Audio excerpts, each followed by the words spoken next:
je suis... bon, je vais vous expliquer très brièvement mon parcours. Donc en fait, j'ai fait plusieurs tentatives PMA en France. Donc j'ai fait 6 ans de combat. Donc très acharné, puisqu'entre-temps, nous avons fait une procédure de demande d'agrément, d'adoption, puisque moi-même je suis adoptée. Donc on s'est dit, on va faire une procédure d'agrément d'adoption en attendant que la PMA fonctionne. Bon, malheureusement, notre procédure d'agrément a été refusée. Donc du coup, on est allé jusqu'au bout de notre combat, c'est-à-dire que nous sommes allés jusqu'au tribunal pour aller plaider notre cause, et malheureusement, le tribunal n'a pas cédé. Bon.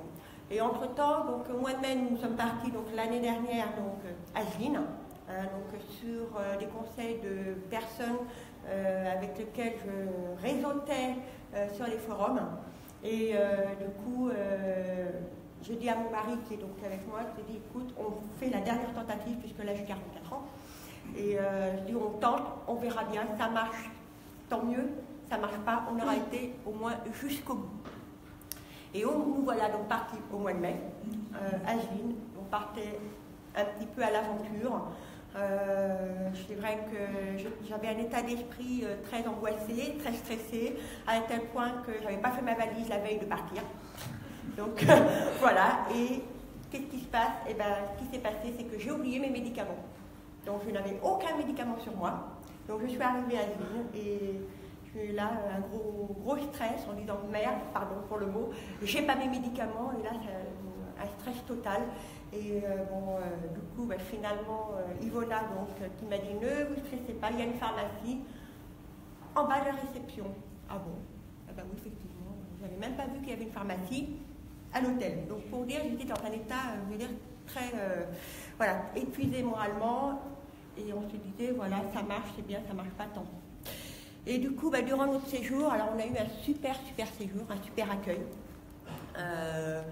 On s'est senti vraiment en toute confiance, mais aussi bien avec l'équipe pluridisciplinaire, puisqu'on a rencontré bien évidemment les médecins sur place. Et du coup, nous ont bien expliqué en fait comment ça allait se passer, le déroulement du séjour, donc exactement comme qui est marqué en fait sur la vidéo. Donc exactement ça. Et du coup, on était tranquillisés et puis finalement, on s'est laissé un petit peu vivre. Hein, et du coup, on a fait la PMA. On est revenu une semaine après et il a fallu attendre, comme tous les couples, le fameux verdict. Alors, le fameux verdict, eh bien, ça a été vraiment... j'ai eu un état d'esprit très neutre. C'est-à-dire qu'en fait, au moment de... Comme toutes les femmes l'ont fait, c'est-à-dire faire le test pipi, là. Hein? Bon, donc j'ai fait le test pipi derrière le dos de mon mari. Il était positif. Bon, et effectivement, j'ai dit, bon, il est positif, super, ouais, bon, mais sans plus, je suis restée vraiment très neutre. Et la veille de la prise de sang, je fais donc un deuxième test pipi, toujours dans le dos de mon mari, là, cette fois-ci, avec, vous savez, les trucs digitales. J'attends, enceinte 3 semaines. Bon, je me suis dit, c'est peut-être un test, un faux négatif, un faux positif, bon. On fait la prise de sang. J'attends, positif. Pareil, aucune réaction. Et donc, en fait, tous les 24-48 heures, il fallait que je fasse une prise de sang pour que le taux puisse atteindre un certain nombre pour pouvoir faire une échographie. Deuxième prise de sang, alors je devais être à 300 ou 400. Pas de réaction non plus. Troisième prise de sang, je devais être à 1000, 2000. Oh, alors là, je fais là. Je pense que là, ça sent les jumeaux.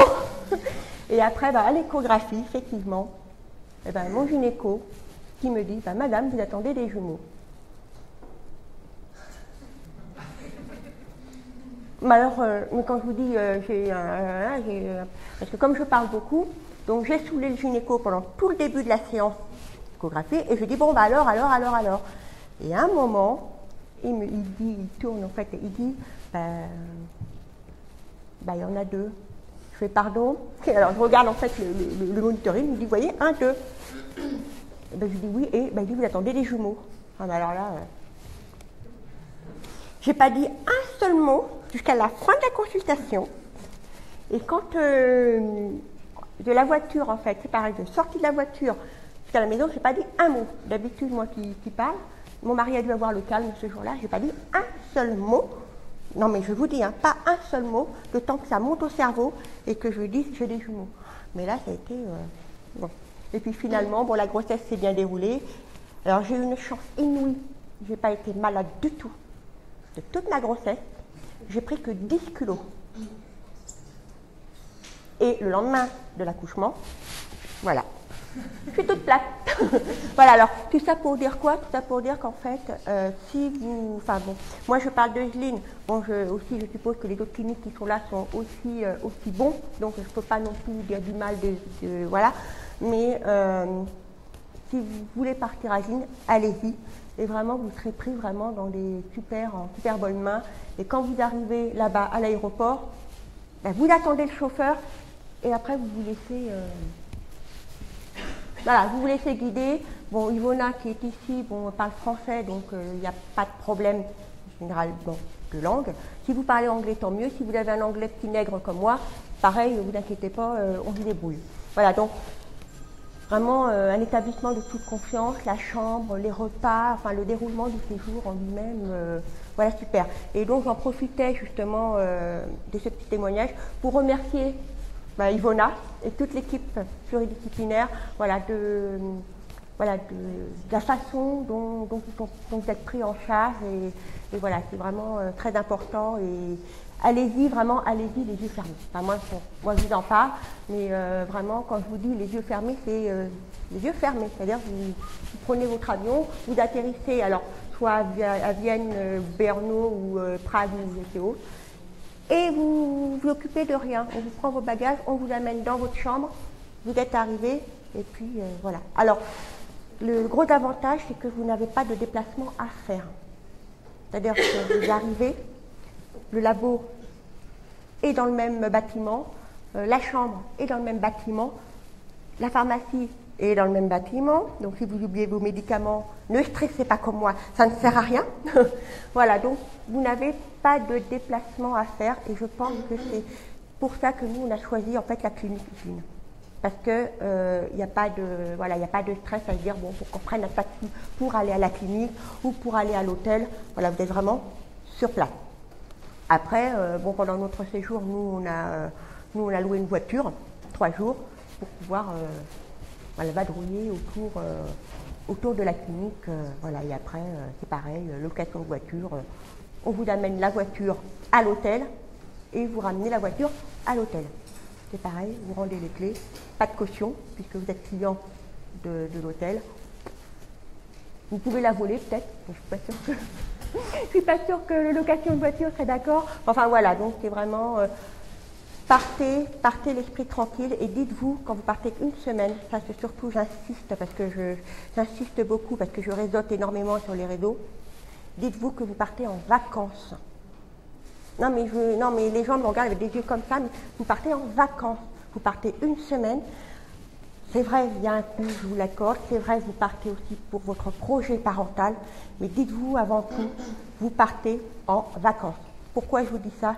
Parce que sinon, si vous dites on part pour la PMA, pour avoir un enfant, vous bloquez tout, c'est le stress. Et là, vous êtes sûr que vous reviendrez, vous n'aurez pas votre enfant.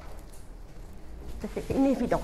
Si vous partez en disant on part en vacances, bon, forcément, vous allez en fait partir un peu plus libre d'esprit et puis dire voilà, on va allier les vacances avec la partie médicale, tout simplement. Nous, on ne l'a pas fait, moi je n'avais pas cet esprit-là. Maintenant, avec du recul, je le dis à tous les couples que j'en vois, vous partez en vacances, point, c'est tout. Et puis après, vous faites au fur et à mesure. Et puis ne mettez pas les charrues avant les bœufs. Vous arrivez, vous prenez votre temps, voilà, vous découvrez. Après, étape par étape, allez étape par étape. Ne dites pas, bon, qu'est-ce qu'on fait, qu'est-ce qui se passe, est-ce que ça va marcher, pas marcher. Il faut vraiment faire au fur et à mesure. Et là, c'est vrai que moi, le seul regret que j'ai au jour d'aujourd'hui, c'est de ne pas avoir été aussi zen. Voilà. Parce que je me suis rongé le sang et puis parce que je suis arrivée, j'étais tout stressée, toute contrariée, parce que je me dis, voilà, c'est la dernière tentative. Après, ça pouvait être compliqué vu l'âge que j'avais. Voilà. Donc, bon, maintenant, ben voilà, tout va bien. Nos deux jumelles sont là. Elles sont en pleine santé. La mère aussi. Le père aussi. Donc voilà, c'est que du bonheur. Bien évidemment, on est très fatigués. Parce que bon, c'est quand même épuisant. Hein. C'est des biberons toutes les 3 heures au tout départ. Donc jusqu'au jour où j'ai dit stop, parce que là, voilà, maintenant on s'étale un petit peu plus sur les biberons. Mais voilà, c'est beaucoup de boulot, mais après c'est vraiment, c'est que du bonheur après. Et que je vous souhaite à vous tous qui partez, peu importe dans la clinique où vous allez choisir, surtout, ne soyez pas stressés, je vous en prie. Vous restez zen. C'est vraiment la chose la plus importante, c'est la réussite. Si vous partez complètement stressé, alors là, dans ce cas-là, vous ne partez pas. Parce que là, vous allez aller à l'échec. Voilà, c'est vraiment les petits conseils que je voulais vous dire. Et puis, vous souhaitez bonne chance, parce que c'est quand même un parcours qui est éprouvant, hein, très éprouvant. Et voilà, mais tenez bon, parce que, voilà, ça fait 6 ans de combat, et avec une procédure au tribunal en plus, voilà, c'est l'épuisement qui était là, mais après, voilà, c'est le bonheur qui est là.